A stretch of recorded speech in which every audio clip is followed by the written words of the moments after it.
Bienvenido, Manuel Ureña, portavoz del grupo de Vox en el Ayuntamiento de Jaén. Se cumplen... Muchas gracias, Raúl. Encantado de estar aquí. Vamos a hacer un poco balance. Sí. Se han cumplido ya 3 años de este mandato municipal, queda uno, estamos en la recta final. Y en principio, a nivel general, ¿qué balance haría de su grupo municipal en la labor de oposición en el Ayuntamiento? Bueno, nuestro grupo municipal entiendo que ha trabajado de una manera seria, de una manera responsable durante este tiempo. Creo que estamos ahí en los asuntos, que le interesa a la población. Nuestras iniciativas y nuestras mociones van en defensa de eso, salvo las excepciones que se producen cuando lógicamente la política nacional interviene o interfiere en la política local, y de alguna manera tenemos que tratar también temas que nos afecten a todos a nivel nacional. Pero nosotros siempre hemos tenido como prioridad, sobre todo, que las mociones intentaran ser locales para afectar al día a día y digamos, tener en cuenta pues esa sensibilidad, esas preocupaciones que tiene la gente, los vecinos de Jaén. Creemos que en ese aspecto hemos respondido, ¿no?, a las expectativas. Otra cosa será lo que los ciudadanos luego valoren a la hora de determinar esto, pero muchas cuestiones que están en el día a día, que interesan, que preocupan y que nosotros hemos intentado darle solución, ¿no? O al menos que se plantearan en este ayuntamiento y que por parte de los responsables, inicialmente sobre todo el Partido Popular en la primera fase del mandato y posteriormente el Partido Socialista, pues pudieran dar respuesta, ¿no? Luego, bueno, ya se verá si ha sido lo adecuado o no. Hay muchos temas de actualidad antes de que llegue el verano, cuando se cumplen, como decía, estos tres años. Vamos a estar tocando poco a poco cada uno de ellos. Por ejemplo, hace poco se aprobó la nueva normativa de veladores, sí. Que entre las muchas medidas, era una... acortaba por la noche, acortaba el tiempo, el horario, que ahora solo se podía estar hasta la 1. Se ha hecho una prórroga para llegar a un acuerdo, que se vayan poco a poco los empresarios, los hosteleros se vayan adaptando a esa situación, pero ¿cómo ve desde vos, cómo ve esta nueva ordenanza de veladores? Nosotros en su día fuimos el único grupo que votó abstención a esta ordenanza, porque bueno, venía de la época del Partido Popular y ellos prácticamente decían que apadrinaban esa ordenanza. Luego el Partido Socialista dio algunas pequeñas pinceladas, pero básicamente es lo mismo. Todos apoyaron esa, y nosotros entendíamos que necesitábamos un periodo de tiempo para ver cómo se iba aplicando. ¿Por qué? Porque existe un amplio margen de discrecionalidad. Ahora ya lo estamos viendo, se va a dar un plazo de 6 meses para que se aplique esta ordenanza, se adapten y demás, pero ya vemos que se están produciendo algún tipo de disfunciones u objeciones por parte de los representantes de los hosteleros, de los bares y demás. Bien, nosotros pensamos que pueden haber ciertas restricciones cuando, por ejemplo, se obliga a que los clientes tengan que sentarse en una mesa de 4 personas. Si van 8 personas o van 10 personas, pues no se permite unir 2 mesas, lo vemos un poco eso restrictivo. O no se permite que una persona se levante para saludar a un vecino o saludar a un conocido en la mesa del lado y esté con el vaso en la mano, o que se beba de pie. El régimen de cerrar a la 1 en verano a lo mejor nos parece excesivamente rígido, ¿no? Y bueno, todas estas cuestiones pensamos que tendrán que verse si son efectivamente muy restrictivas y por el contrario pueden adaptarse con el paso del tiempo o pueden modificarse. Y ya lo iremos viendo. Si esto es así, nosotros por supuesto solicitaríamos una modificación de la ordenanza. Claro, es cierto que hay que conciliar un poco el descanso de los vecinos con el 11 también, pero teniendo en cuenta que aquí en verano a las 10 de la noche es de día. Es de día y que estamos a cerca de 40 grados. Quizá lo de la 1 de la mañana sea un poco... Está por verse, por tanto. Nosotros no hemos manifestado totalmente en contra ni a favor, pero sí pensamos que necesitamos ese periodo de adaptación y ver qué ocurre. Si se conjuga con esta manera de vivir la vida que tenemos aquí en Jaén y bueno, el tema de las terrazas, que todo el mundo pues lo ve con buenos ojos, el tema del uso de las terrazas en hostelería, y vivir y estar en la calle y relacionarse con la gente, si de alguna manera se restringe excesivamente. Tendremos que verlo y luego nos posicionaremos. También esperamos a ver qué dicen los representantes de Ostur Jaén y demás, que algunos ya se están manifestando, vamos a dar ese margen de tiempo para luego adoptar alguna medida. Veremos a ver qué pasa. Donde sí está habiendo mucha más polémica y mucho más ruido es con la zona azul, con esa ampliación de la zona azul que se va a hacer en la ciudad, que prácticamente se duplica el número de Es cierto, Raúl, nosotros desde el principio nos hemos opuesto a la ampliación de la zona azul y hemos sido el único partido que se ha opuesto a esto, queremos dejarlo claro, porque luego en redes dicen que todos los grupos al final acaban aceptando esta medida y no es cierto. Nosotros votamos que no, claramente, esa ampliación de los 500 a las 1.500 plazas, porque nosotros entendemos que son restricciones al modo de vida de las familias y de los trabajadores. Hay gente que tiene que utilizar mucho el vehículo y para que una persona, se vea restringida en esa libertad de ambular, del conductor, del uso del vehículo, se tiene que dar alternativas como parking, que sean también de alguna manera gratuitos, porque claro, si vamos a crear parking, pero luego vamos a cobrar por ello, al final puede pensar la gente que lo que incide aquí es el afán recaudatorio y no la regulación específica de la cuestión. Nosotros entendemos que tienen que hacerse estudios de saturación del tráfico, en determinadas zonas puede ser necesario que esto se haga, tema de la zona azul, pero extenderlo a una amplia zona de la ciudad, como parece que se ha producido, y está además provocando discusiones y contestaciones por parte de asociaciones de vecinos que no lo ven lógico, que no lo ven correcto, y nosotros en ese sentido no lo vemos correcto. Tanto es así que en este pleno vamos a presentar una moción de recordatorio de la zona azul para que se reflexione sobre esta cuestión y se vuelvan a estudiar las zonas en las que se pretende implantar.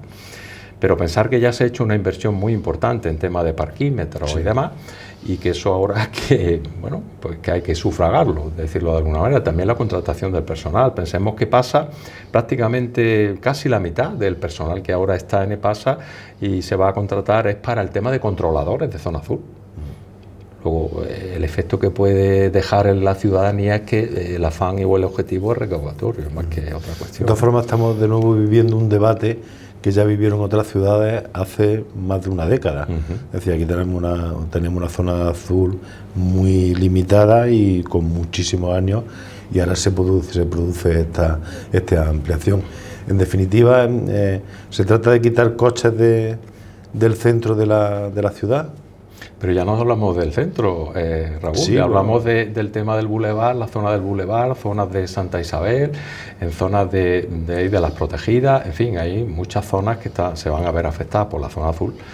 Y bueno, nosotros pensamos que son restricciones que se adoptan al hilo de que en otras ciudades se van adoptando y responden quizás a cuestiones incluso ideológicas con las cuales nosotros no estamos de acuerdo, como el tema de las zonas de bajas emisiones o el tema de las tasas de basura excesivas, que nosotros pensamos que no son necesarias, que se afecta a las familias, que se afecta a los trabajadores y al día a día de cada vecino. No estamos conformes con ellas y desde luego nosotros nos vamos a poner a ello. Pensemos que, por ejemplo, en Málaga, a instancias de Vox, se ha anulado la zona de bajas emisiones, con lo cual, si es nula, pues a partir de ahí no se puede aplicar. Porque la entrada en vigor se aplazó hace un par de años, ¿no? Se aplazó la entrada en vigor y yo creo que el año que viene ya debería empezar a funcionar esa zona de bajas emisiones, ¿no? Sí. Nosotros seguimos pensando que existen otras opciones. Es más, aquí en Jaén se está retrasando mucho el tema de la aplicación de la zona de bajas emisiones, y si se aplica va a ser muy aliviada, pero vamos a ver, ¿se considera imprescindible y necesaria el establecer una zona de bajas emisiones en el casco histórico de Jaén? Con las restricciones que eso se puede dar a los vecinos que estén en esa zona o incluso a los vecinos que pretendan pasar por esa zona de la ciudad, ¿no? Sí, porque aquí tenemos un problema con la orografía, que es que el tránsito del norte al sur se hace por una sola calle. Y va a ser muy complicado si también se restringe, ¿no? Con lo cual, bueno, muchas veces se hacen las cosas a ver qué ocurre en plan de experimento, pero luego los experimentos tienen sus consecuencias, lógicamente. En cualquier caso, el tráfico rodado siempre es bueno que se disminuya y que haya siempre que haya un buen servicio público de transporte, ¿no? Y se ofrezcan alternativas, Raúl. Mira, a raíz de la zona azul, quiero decirte que el tema del alquiler de las cocheras, incluso el coste de la propiedad de una cochera está subiendo aquí en Jaén. La gente está pensando, bueno, si tengo zona azul, a ver de qué manera y modo voy. Se dice que hay una opción que es el bono del residente, que cuesta 90 euros al año, pero claro, si todos los ciudadanos se van a sacar el bono de residente con el ánimo de poder tener una plaza que tampoco se les garantiza, una plaza de aparcamiento, porque tendrán que concurrir con el resto de ciudadanos, perdería su sentido esta zona azul, ¿no? Claro, el problema es que en las casas ya hay 3 y 4 coches, que no es como antes, que había un solo vehículo. Ahora en cada casa, pues si son cuatro en la familia, pues el padre tiene un coche, la madre tiene un coche, el hijo tiene un coche. Bien, y la hija tiene eso otro era coche. yendo ya sobre Con lo cada cual, familia. si hay una solución para residentes, para los 4 no puede haberla. Claro, ahí está. Cada uno tendrá que valorar realmente si su vehículo lo considera necesario o no, si es imprescindible para el ejercicio de su actividad laboral o no lo es, o es un mero capricho, eso ya, y si se lo puede o no permitir, ¿no? Pero en cualquier caso, si es necesario e imprescindible para su trabajo, no se le pueden poner trabas, ¿no? O no se le deberían de poner trabas, o al menos que fuera compensado con un transporte público eficiente, que sabemos que todavía estamos lejos de eso, ¿no? Aquí en Jaén. Bueno, parece un poco más cerca con el tranvía, ¿no? Parece ser, vamos a ver, veremos. Por lo menos ya se ve circular, ¿no? En determinadas épocas del año. Por lo menos circula. Hace unos días teníamos una gran tormenta aquí en la ciudad con algunos destrozos y con imágenes muy espectaculares en las calles y bueno, y de esa otra tormenta que tuvimos, en el invierno, vienen ahora 86 millones de euros. Sí, así es. Que hay varios proyectos que el ayuntamiento ha anunciado. Efectivamente. Y ¿cómo valoráis vosotros la distribución de ese dinero? Pues mira, en principio nosotros no hemos tenido ningún tipo de intervención, ni en principio vamos a tenerla por ahora en la determinación de las prioridades de esos proyectos, con lo cual nos podemos manifestar a favor o en contra según lo que hayan designado, ¿no? Y así, por ejemplo, si vemos que se pretenden arreglar las calles de Jaén, de la ciudad, nos parece muy conveniente. Los saneamientos nos parecen muy convenientes. No vemos tan claro el hecho de que se pretenda asumir el ayuntamiento el proyecto del colector de los puentes, porque esto nos parece que es una competencia autonómica más que local. Y sería interferir en un régimen de competencias que luego puede traer problemas. Es decir, el ayuntamiento asumir esa infraestructura tan grande, estamos hablando de un colector de 30 kilómetros, sería más conveniente dejarlo que fuera la Junta de Andalucía con sus servicios técnicos, régimen de autorizaciones, régimen de informes medioambientales, etcétera, la que asumiera ese proyecto, ¿no? Pero la Junta de Andalucía no lo hace. Y lleva muchos años, los vecinos llevan muchos años reclamándole a la Junta de Andalucía y no lo hacen. Bueno, quiero decir, y al final los ciudadanos, los vecinos, necesitan esa solución. Sí, pero al final si nosotros asumimos una competencia que no nos corresponde en detrimento de otra administración que es la que tendría que hacerlo y tenemos que exigírselo. Lógicamente esto nos puede provocar perjuicio a nosotros, ¿no? Meternos en un ámbito que no es el propio, pues puede traer más, digamos, resultados indeseados que otra cosa. Nosotros no vemos que ahí tengamos que entrar, como en el hecho de que también se mencionan aquí la compra de vivienda en zonas inundables. Esto no sabemos exactamente a lo que corresponde. Se habla del tanque de tormenta en la Magdalena, que a lo mejor es una situación efectivamente necesaria. Ayer lo vimos. Viene un régimen de tormenta muy amplio y entonces, bueno, pues el riesgo está ahí y lógicamente esto sería beneficioso y muy necesario para la ciudad, ¿no? Otra serie de cuestiones, pues podemos valorar como el tema de intervención en los colegios. Volvemos a las mismas, el tema del mantenimiento de la infraestructura corresponde a la Junta de Andalucía, el tema de la reparación ordinaria corresponde al Ayuntamiento, pero si rebasamos nuestras competencias estamos invirtiendo recursos que no destinamos a otras cuestiones que sí son de competencias propias. Y tenemos que recordar que Jaén, los ciudadanos no están muy contentos con el régimen de limpieza, con el régimen del mantenimiento de las calles, que es muy deficitario y francamente es mejorable, ¿no? Son las famosas competencias impropias que asume el Ayuntamiento desde hace mucho tiempo. Sí. Además, porque claro, el mantenimiento de un colegio, el ordinario, cuando pasan 40 años, ese mantenimiento, quiero decir, ya una caldera tiene una vida útil, ya hay que cambiarla. Corresponde al Ayuntamiento, corresponde a la Fundación. Ahí siempre había una delgada línea. Debería aclararse también, lógicamente lo entendemos, y exigir, por supuesto, a las otras administraciones cuando tengan que intervenir y sea materia propia de sus competencias, estar exigiendo y reclamando, sin duda. Vosotros vais a estar dentro de poco en la Junta de Andalucía, se espera, bueno, gobernando en coalición o con algún tipo de pacto con el gobierno del PP. Todas estas cuestiones supongo yo que las llevaréis pues sí, al Parlamento. Espero que sí. Espero que muchas de estas reivindicaciones que nosotros tenemos en temas de infraestructuras, como por ejemplo de carretera, la autovía Torredón Jimeno, el Carpio y otras, pues llegue el momento en que nosotros pues estemos en mejores condiciones de exigir su cumplimiento, porque bueno, son reivindicaciones históricas de la provincia de Jaén, ¿no? Eso no nos va a olvidar por reclamar también a otras administraciones lo que corresponda en materia ferroviaria, que todos sabemos que son muy deficitarias, etcétera, ¿no? Pero efectivamente estamos todavía a la expectativa de saber qué ocurre con el gobierno de la Junta de Andalucía. En cualquiera de los casos nosotros sí que creemos que de esas conversaciones derivarían, si se llega a un acuerdo, un pacto, muchas políticas que vos propugna, temas sobre todo de prioridad nacional, se puedan llevar a cabo.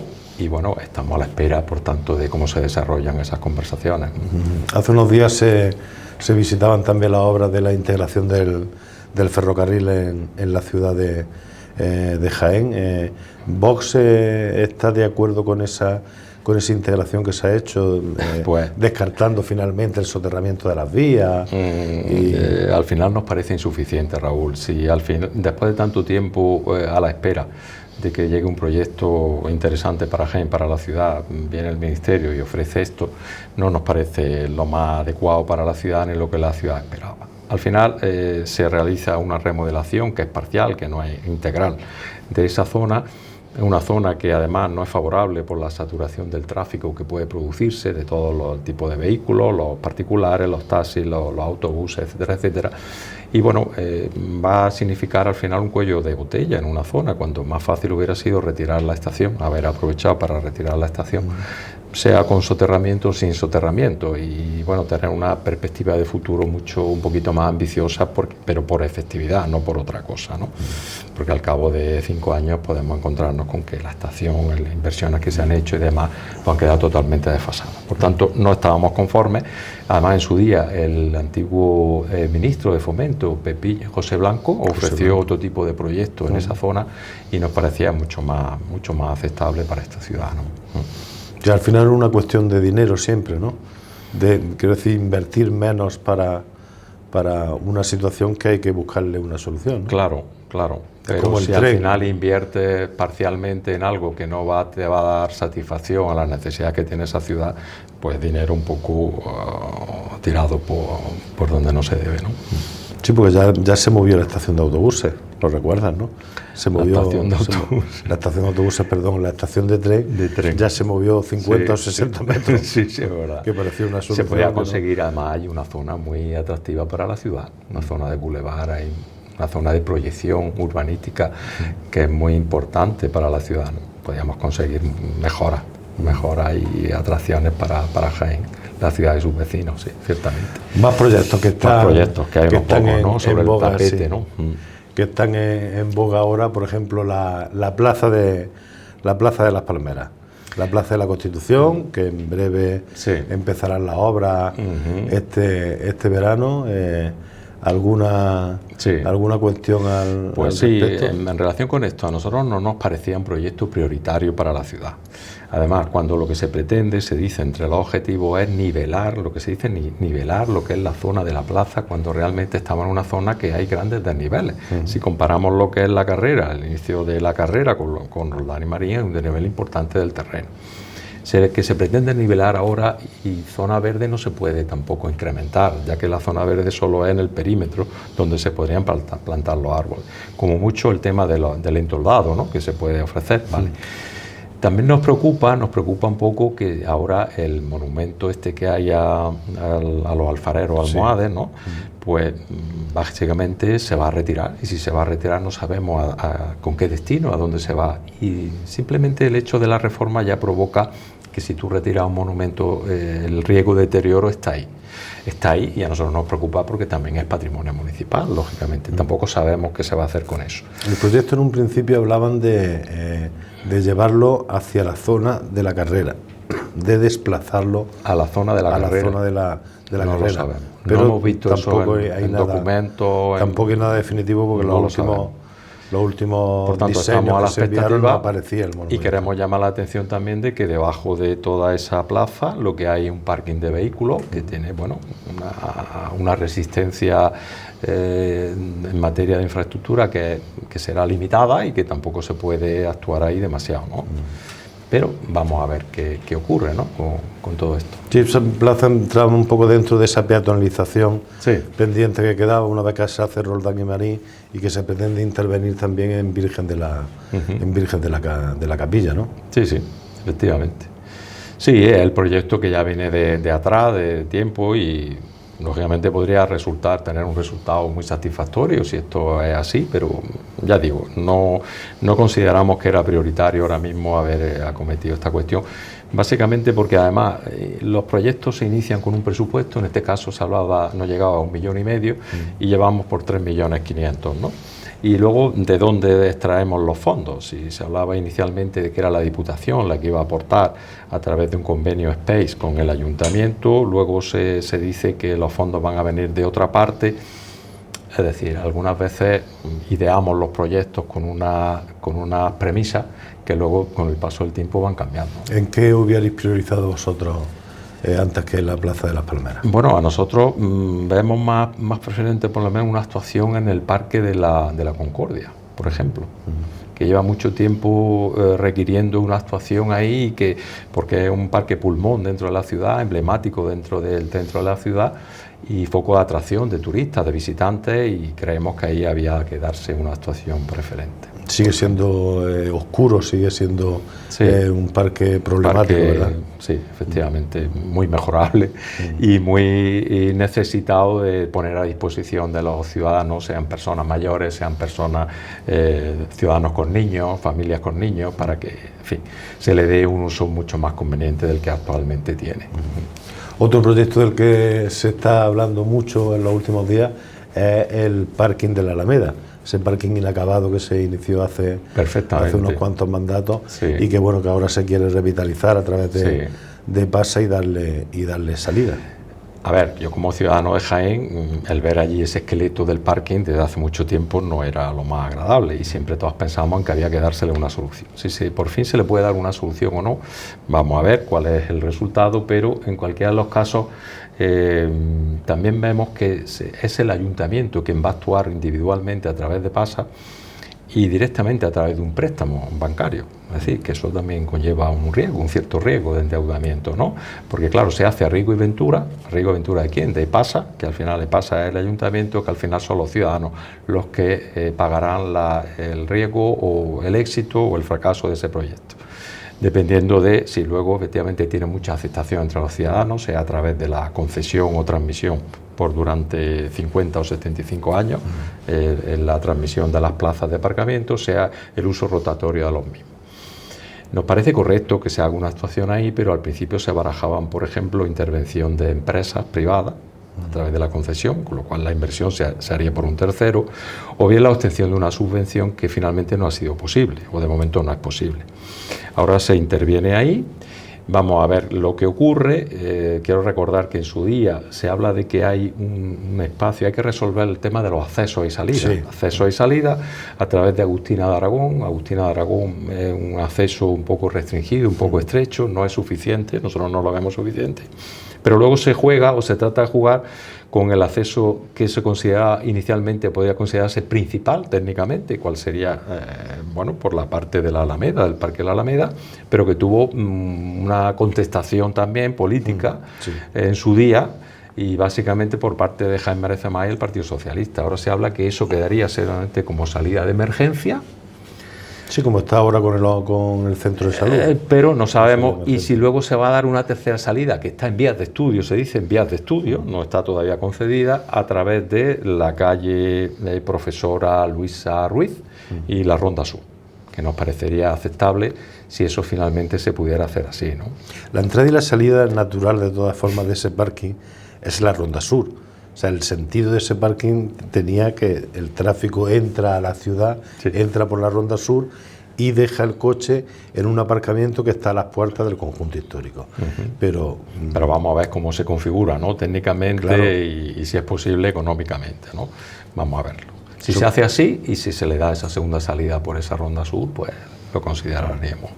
Que eso se tiene que haber tenido en cuenta desde el principio. Desde el principio. Desde el principio cuando se inició el... Pero pensemos que al principio se daba una salida original por la parte de la Alameda y fueron los de Jaime Merecez Mas, el grupo de Jaime Merecez Mas, quienes reclamaron pues que se anulara esa salida, por decirlo así, y se viabilizara la de la ronda sur. Claro, porque quiero decir, porque alguien que venga de fuera, un turista que venga de fuera, que tenga que entrar por Agustina de Aragón, es decir, complicado. Tiene que recorrerse media ciudad para llegar a un parking bajo y demás. Para llegar a un parking que está viendo conforme entra por la ronda que se sur. configure como única salida de acceso a Agustina de Aragón no nos parece lo más correcto. O sea que vamos a ver cómo va eso.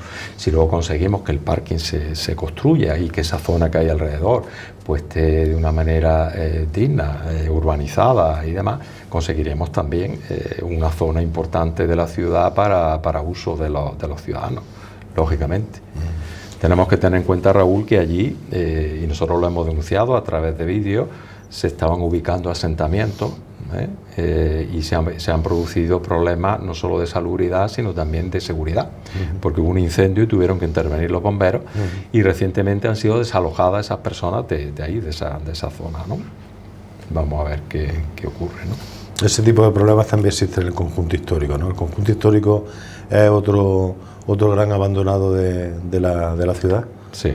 Es que esto es tradicional, ¿no? El abandono del casco histórico, el deterioro de calles, de viviendas, etcétera, que además provoca que cuando las viviendas se quedan abandonadas sean ocupadas ilegalmente y que incluso dentro de estas viviendas se produzcan focos de tráfico de sustancias y de delincuencia y de falta de convivencia con los vecinos tradicionales de esa zona, que nosotros ya hemos detectado en visitas cuando se han producido el barrio de San Juan o la Magdalena, que ellos mismos nos la han trasladado y ellos mismos nos indicaban: mire usted, ¿ve usted esa casa de ahí? Pues esa casa está ocupada y además consumen y hay tráfico de sustancias.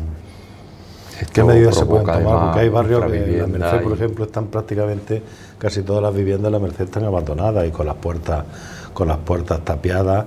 ¿Qué medidas se pueden tomar para revitalizar el conjunto histórico? Es complicado. Actuaciones así solamente se podrían acometer a través de fondos europeos que vienen destinados para rehabilitación de ese tipo de barrios y que el objetivo fuera el captar la mayor parte posible de casas, de viviendas que estén en esas situaciones para hacer actuaciones sobre manzanas directamente. Y con esos fondos poder promover vivienda social y incluso edificios públicos de uso público para revitalizar esa zona. O se hace de esa manera o cada vez se va deteriorando más la convivencia y se va degradando más toda actuación ahí. Vamos terminando, vamos a tocar un poco el tema político antes de terminar. Buenos resultados de Vox nuevamente en las últimas elecciones, en las elecciones andaluzas, aunque no se deben extrapolar los resultados de las andaluzas a las municipales, pero bueno, hubo un incremento ahí de votos para Vox en la ciudad, pero no fue tan grande a nivel regional, no fue tan grande como se podía esperar. ¿Tú crees que Vox ha llegado más o menos a su techo? Yo creo que no. Nosotros estuvimos a 200 votos de quedarnos con el segundo concejal y disputárselo al Partido Socialista, ¿no? No es mucho, es decir, después de que hemos tenido casi 45.000 votos en la provincia y aquí en Jaén Capital unos 9.000 votos, efectivamente esas situaciones no son extrapolables porque cada elección tiene sus características, las nacionales, las regionales y las locales. Pero sí que va marcando una tendencia, marca una tendencia de crecimiento, que a nosotros nos parece importante. No es un crecimiento desmesurado o muy inflado, sino que es un crecimiento continuo, constante, pero que se va produciendo. Es lógico porque el mensaje nuestro tiene que ir calando poco a poco entre la gente, no es un mensaje fácil de captar. Por otra parte, tampoco tenemos especial predilección de que, no lo digo por tu medio, lógicamente, pero por otros medios, los grandes medios, las grandes cadenas, es complicado bueno, que se produzca un debate sereno sobre ideas, sobre política y demás, que no esté marcado por las calificaciones políticas, ideológicas o lo que fuere, y esto pues lleva a las dificultades lógicas de ir implantando tu mensaje en la sociedad. Pero bueno, nosotros pensamos... Muy comedidos vosotros, a nivel local no, pero a nivel nacional muy comedidos no sois. Vos. Bueno, no se muerde la a veces las medidas que se proponen ya no pueden ser comedidas porque estamos en situaciones muy graves de convivencia en nuestra nación. Todo lo estamos viendo los grandes escándalos políticos que se están produciendo en el gobierno de la nación, sea a nivel de partido, a nivel de familia del presidente del gobierno. Esto está provocando una crisis importante en la sociedad. En el tema de la división de poderes, ¿no? Estamos viendo cómo, bueno, el Parlamento se utiliza para lo que se utiliza, al final la figura del Real Decreto, y nosotros proponemos evidentemente que estas soluciones tienen que darse a través de elecciones, ¿no? La consulta popular, y que sean los ciudadanos los que se manifiesten, porque bueno, no tiene sentido sostenerse un gobierno cada 4 años hay elecciones. Efectivamente, pero si ya se llega a un punto en que se está rebasando el ámbito de lo tolerable, por decirlo así, en otros países... Hay una figura que se llama moción de censura. En otros países de nuestro entorno es cierto que se producen, por menos por la 10ª parte de las situaciones que se están descubriendo aquí en España, se producen dimisiones, se producen ceses, incluso llamadas a la convocatoria de elecciones. Esto es lo que nosotros pensamos. Habrá personas que entiendan que hay que agotar la legislatura, pase lo que pase, y cueste lo que cueste, pero bueno, son disparidades. Bueno, volvemos aquí a lo local, que es nuestro ámbito de actuación. ¿Tú crees que se conseguirá el tercer concejal en las próximas municipales? Bueno, yo pienso que sí. Y el cuarto, ¿verdad? No me gusta hacer predicciones en política. Nosotros intentamos llegar lo máximo posible y, por supuesto, a través de nuestras políticas, influir en la gestión del gobierno. Y bueno, somos conscientes de que no somos un partido mayoritario como el Partido Socialista o el Partido Popular, pero que sí que intervenimos e interferimos, por decirlo así, en la gestión, aportando lo que nosotros entendemos que es que luego, lógicamente, con un socio de gobierno tendrás que llegar a negociar, a debatir y a establecer prioridades. Esto es lógico, pero bueno, nosotros pensamos que para las próximas elecciones municipales tenemos todavía mucho que decir y mucho que proponer a la ciudadanía. ¿Y Manuel Ureña será el próximo candidato? Todavía no estamos en periodo para decidir eso, pero yo sí, como se suele decir, estoy disponible ante mi partido para lo que pueda determinar con mi candidatura, ¿no? Pues muchas gracias Muchas gracias a vosotros por atendernos como siempre. Gracias, Manuel. Gracias.